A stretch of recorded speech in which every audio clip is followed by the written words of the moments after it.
Saudara-saudara, pernah kata radang, orang minta sesuatu ke orang lain, kong orang rasa kalau yang orang minta itu gampang.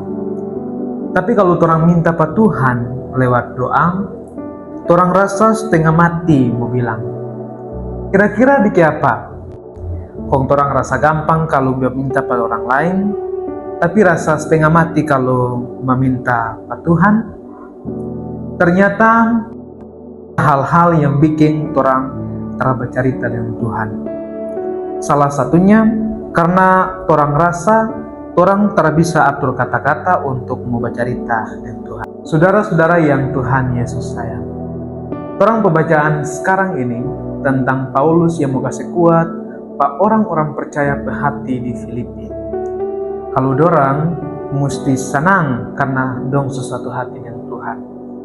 Dan karena itu Paulus kasih tahu supaya jemaat di Filipi tak usah khawatir tentang apa-apa, tapi dorang mesti berdoa pada Tuhan Allah tentang semua hal.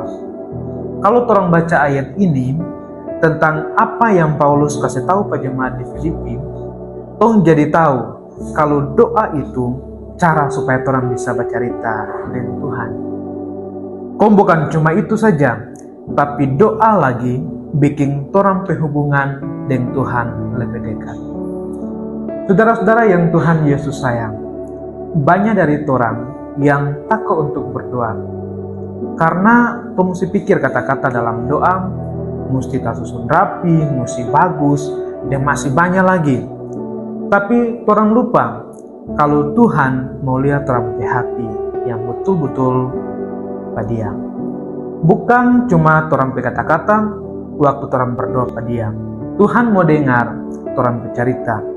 Kong sekarang pertanyaan untuk orang semua, kira-kira orang mau bercerita dengan Tuhan kata rada.